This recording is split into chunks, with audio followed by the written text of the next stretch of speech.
Ang lulutuin natin ngayon ay dinuguan. Bigyan namin kayo ng tip para pwede nyo itong gawin hanap buhay. Yan, ayos yan. Welcome po sa Kawali ni Waray. Yan ang mga gagamitin natin para sa dinuguan. Kamatis, bawang, at sibuyas. So, pag may kagalit kang kaaway, ganun ang gagawin mo. Tulad ng ginawa sa bawang. Pupukpukin mo. Ba't mo pinupukpok? Para madaling balatan. Para mas madaling balatan. Okay, hindi nyo alam maraming ricutitos. Hindi nyo alam yung technique na yun. Kailangan bugbugin nyo muna yung bawang. Yan pala, may isa pa. Ito tayo. Tamo. Mabilis, para sandali lang balatan. Tapos, bawain lang po natin naman medyo maliit. Yan. Ganyan. Ganyan lang po ako magluto. Dahil ng maraming pasikot-sikot. Importante, magustuhan ng kakain. Importante, masarap. Tandaan nyo po, sa pagluluto, ang pinaka-sikretong ingredients, kailangan may puso kayo at mahal nyo yung ginagawa nyo. With love. Para lumabas yung tunay na sarap ng niluluto nyo. Cook with love. Dapat hindi kayo galit. Kasi pag galit kayo, wala. Galit din yung niluto nyo. Isasama po natin, lagyan po natin ng mantika. Canola oil.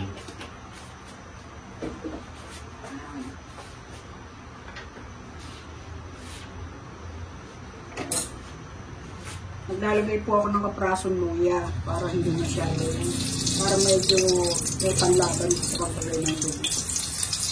Pangalis lansa. Yan ang anting-anting. Tapos, bawang.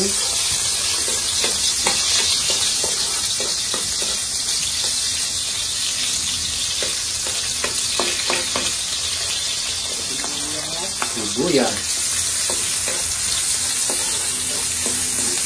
Nagigisa pa rin.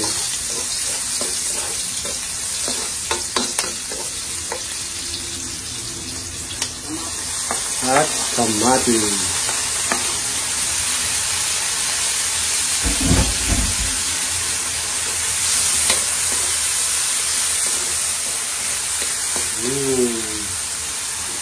Ang bango.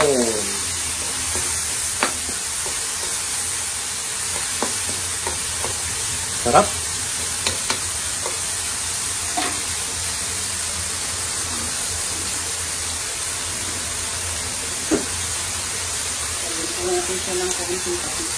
Lalagyan ng patis.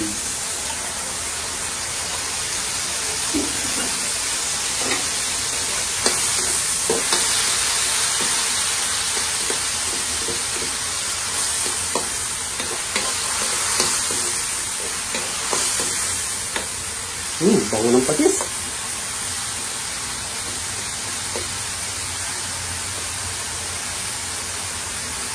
Kapag nasangkot siya mo na mabuti, nalagay mo na yung baboy. Itong baboy na to, meron po ditong kasim, may pisngi, at ang pinakamasarap po dito ay ito, yung dila. Pag napalambot mo po yan, ako po sarap. Yun, ito kasim, pisngi ng baboy, saka dila ng baboy, no? Oo. Yan o, ang pinakamasarap na parte ng baboy na ibinibindi. Para sa akin ha, ewan ko po sa inyo. Sarap yun. Pero subuko na po ito. Ilang kilo yan? Dalawa? Isa't kalahati. Mga order po ito. Yung order na.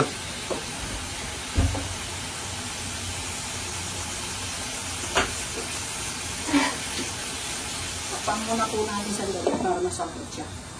Yun, hinalo na. Alam nyo na kung para kanina yung halo na yan, ha?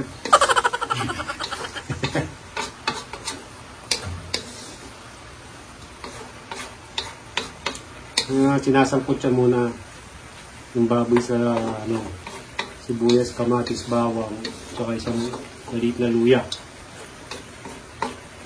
Pag nagpantay na po yung kulay niya, pwede na natin siyang sabawan para magpalambot. Okay. Tsaka tutubigan. Oo. Ito mga hanggang 40 to 1 hour.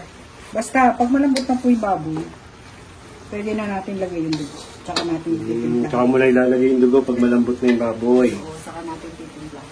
Ayos. A few moments later. Yun, nilagyan na ng tubig para lumambot na. Papakuluan.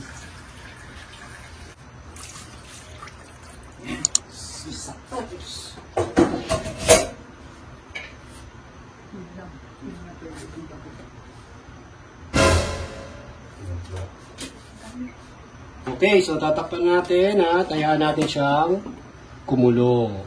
Hanggang sa lumambot na yung mga baboy natin. Okay?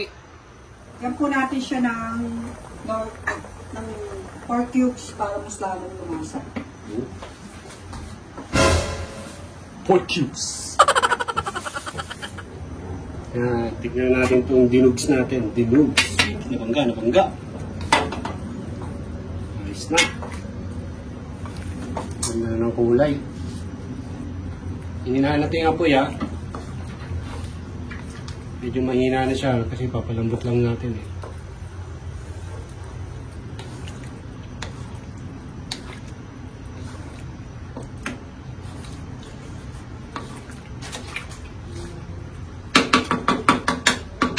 Pa natin ulit.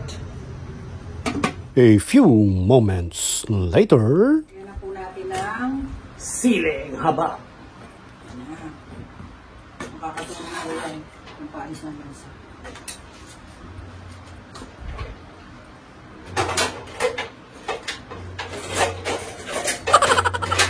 Nagmantika na yung baboy, no? Kaya nga. Sarap na may turo, ganyan pa lang, masarap na yun.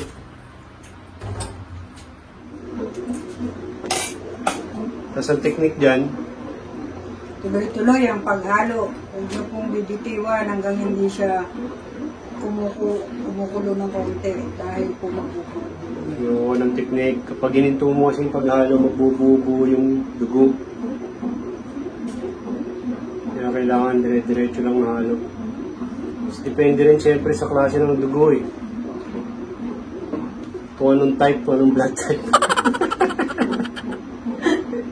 Mahirapan natin yung AB. AB minus tsaka AB plus. Kung royal blood sana, maganda.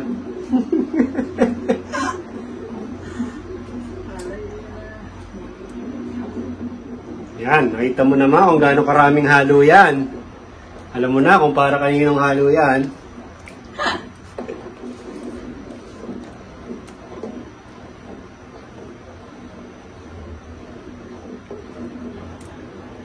Yes na, kulay dinugo na.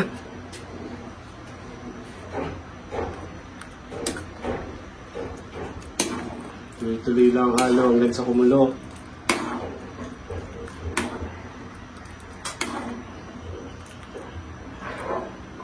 Ang sakit sa braso.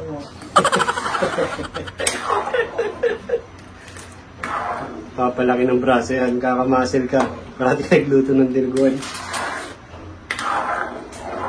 Kaya natin po na suka.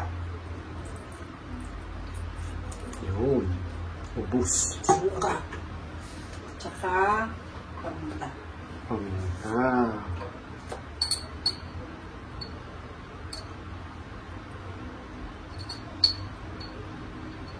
Konti pa. Ayos na.